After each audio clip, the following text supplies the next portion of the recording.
Trading में एक दर्द है जो लगभग हर ट्रेडर ने महसूस किया है। एक अच्छा खासा ट्रेड लिया, बिल्कुल सही जगह पर स्टॉप लॉस लगाया, और फिर क्या होता है?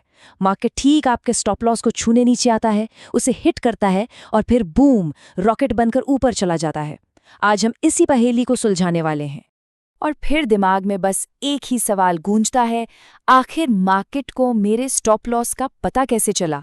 ऐसा ही लगता है ना, जैसे कोई बस घात लगाकर बैठा है कि कब हमारा स्टॉप लॉस हिट हो और वो पैसा बना ले। लेकिन क्या सच में ऐसा होता है? तो चलिए आज इस बुरे सपने के पीछे की हकीकत को समझते हैं। मार्केट की भाषा में इस घटना को एक नाम दिया गया है, स्टॉप लॉस हंटिंग। और यकीन मानिए, ये कोई किस्मत का खेल या इत्तेफाक नहीं है। ये मार्केट के काम करने का एक सोचा समझा तरीका है। तो आखिर ये स्टॉप लॉस हंटिंग है क्या? इसे लिक्विडिटी ग्रैब भी कहते हैं। देखिए, इसका सीधा सा मतलब है कि मार्केट को जानबूझकर एक ऐसे लेवल तक नीचे या ऊपर ले जाया जाता है जहां पर हम जैसे ज्यादातर रिटेल ट्रेडर्स के स्टॉप लॉस ऑर्डर लगे होते हैं। और जैसे ही वो सारे स्टॉप लॉस करते हैं, मतलब लोग अपनी पोजीशन से बाहर होते हैं, मार्केट फौरन एक यू टर्न ले लेता है। ये पूरी तरह से एक प्लानिंग के तहत होता है। तो सवाल ये उठता है कि भाई ये करता कौन है और क्यों करता है? क्या हमारे ब्रोकर्स ही हमारे खिलाफ हैं या कोई और ही गेम चल रहा है? चलिए आज इन सो कॉल्ड ऑपरेटर्स के पीछे का राज जानते हैं और समझते हैं कि उनका असली मकसद क्या है। सबसे पहले तो एक बहुत बड़ी गलतफहमी दूर करनी है। लोगों को लगता है कि मार्केट उनके छोटे से 5-10 हज़ार वाले अकाउंट के पीछे पड़ा है। सच बताऊं, जो बड़े खिलाड़ी हैं, मतलब FIIs, बड़े बड़े इंस्टीट्यूशंस, उन्हें इन छोटे मोटे पैसों से कोई फर्क नहीं पड़ता। अरे, उनकी नज़र तो किसी बहुत बहुत बड़ी चीज़ पर है, और वो बहुत बड़ी चीज़, वो खजाना है लिक्विडिटी। अब ये लिक्विडिटी क्या भला है? सोचकर देखिए, अगर किसी बहुत बड़े इंस्टीट्यूशन को मान लीजिए 1000 करोड़ के शेयर खरीदने हैं, तो कोई बेचने वाला भी तो होना चाहिए ना। अगर वो एक साथ इतना बड़ा ऑर्डर डाल दें तो प्राइस तो सीधे आसमान पर पहुंच जाएगा, उन्हें सही दाम पर माल मिलेगा ही नहीं। बस इसी प्रॉब्लम को सॉल्व करती है लिक्विडिटी, मतलब मार्केट में आसानी से खरीदने और बेचने की सहूलियत। तो सवाल फिर वही कि इन बड़े प्लेयर्स को इतनी भारी मात्रा में लिक्विडिटी मिलती कहाँ से है?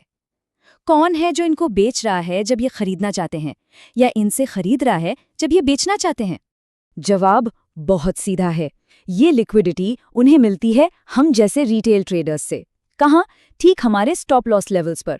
जब हम घबराकर अपनी पोजीशन काटते हैं, हमारा स्टॉप लॉस हिट होता है, तो हमारा जो सेल ऑर्डर एग्जीक्यूट होता है ना, वो असल में उनके बाय ऑर्डर को भर रहा होता है, और बस उन्हें अपनी बड़ी पोजीशन बनाने का मौका मिल जाता है। अब देखिए, ये जो ऑपरेटर्स हैं, ये कहीं भी अपना जाल नहीं बिछाते। इनकी कुछ फेवरेट हंटिंग ग्राउंड्स होती हैं, कुछ पसंदीदा जगह, जहां उन्हें पक्का पता होता है कि यहाँ सबसे ज्यादा रिटेल ट्रेडर्स के स्टॉप लॉस लगे होंगे। तो चलिए जानते हैं इन जगहों के बारे में जहां सबसे ज्यादा अलर्ट रहने की जरूरत है। चलिए इसको एक क्लासिक उदाहरण से समझते हैं।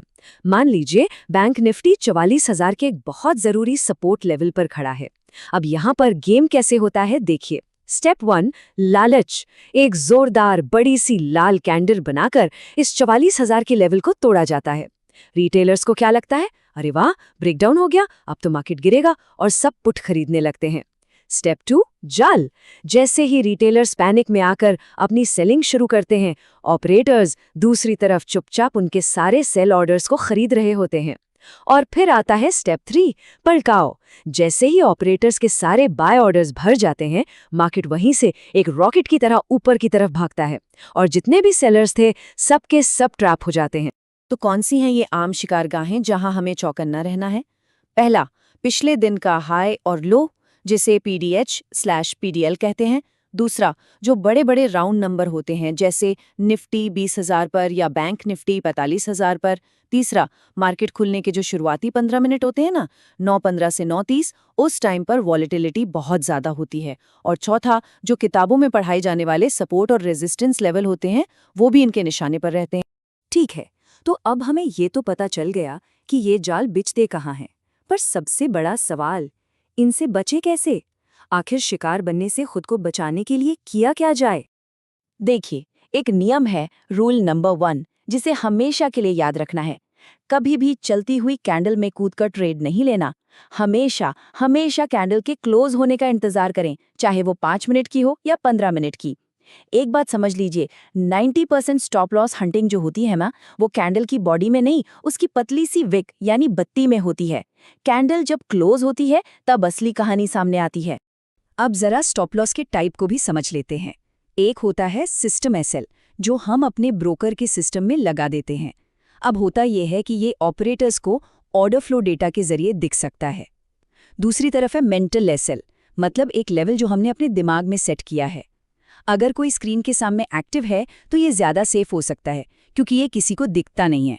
हाँ, पर इसके लिए सेल्फ डिसिप्लिन वो बहुत तगड़ा चाहिए।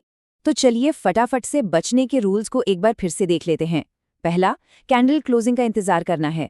दूसरा, एक बफर रखना है, मतलब अगर सपोर्ट 100 पर है तो अपना स्टॉप लॉस 98 या 95 पर रखें, ठीक 100 पर नहीं। तीसरा, अगर ट्रेड को एक्टिवली मॉनिटर कर रहे हैं तो मेंटल एसएल के बारे में सोच सकते हैं। और चौथा, जो बड़े साइकोलॉजिकल राउंड नंबर्स हैं उनके पास तो एक्स्ट्रा केयरफुल रहना ही है। अभी तक तो हम बात कर रहे थे कि शिकार बनने से कैसे बचें, लेकिन क्या हो अगर हम शिकारी की तरह सोचना शुरू कर दें? क्या इस गेम को अपने फायदे के लिए इस्तेमाल किया जा सकता है? क्या कहानी को पूरी तरह से पलटा जा सकता है? जी हाँ, बिल्कुल। जाल से बचने की जगह क्यों ना जाल के साथ ही ट्रेड किया जाए। ये एक थोड़ी एडवांस स्ट्रैटेजी है, लेकिन बहुत बहुत पावरफुल है। इसी को कहते हैं ट्रैप ट्रेडिंग, एक ऐसी स्ट्रैटेजी जो हमें शिकार से शिकारी बना देती है। तो ये काम कैसे करती है? स्टेप 1, शिकार को पहचानो। देखो कि कैसे एक जरूरी लेवल को तोड़ा जा रहा है और रिटेल ट्रेडर्स को फंसाया जा रहा है। स्टेप 2, पलटाव को स्पॉट करो। देखो कि क्या ठीक अगली कैंडल एक मजबूत रिवर्सल पैटर्न बना रही है, जैसे कि बुलिश एनगल्फिंग या हैमर। और स्टेप 3, अब शिकारी बन जाओ। जैसे ही रिवर्सल कंफर्म हो, उसी दिशा में ट्रेड लो, यानी बड़े प्लेयर्स के साथ, उनके खिलाफ। एक बात हमेशा याद रखनी चाहिए, शेयर मार्केट एक जीरो सम गेम है। मतलब यहाँ किसी का पैसा बनता है तो किसी की जेब से जाता है। और बड़े प्लेयर्स पैसा तभी बनाते हैं जब हम जैसे रिटेल ट्रेडर्स घबराकर या जानकारी की कमी में गलतियां करते हैं। तो आखिर में आज का सबसे बड़ा गुरु मंत्र, मार्केट किसी के पर्सनल स्टॉप लॉस का शिकार नहीं कर रहा है, वो तो बस लिक्विडिटी की तलाश में है। अगर हम अपना स्टॉप लॉस ठीक उसी जगह पर लगाएंगे जहां सारी दुनिया लगा रही है, तो हमारा शिकार होना तो लगभग तय है। इसलिए सोचने का तरीका बदलना होगा। एक रिटेलर की तरह नहीं, एक ऑपरेटर की तरह सोचें। ये सोचें कि लिक्विडिटी कहाँ है, जाल कहाँ बिछ सकता है और कैसे उस जाल से बचकर या उसका फायदा उठाकर अपना ट्रेड बनाया जा सकता है।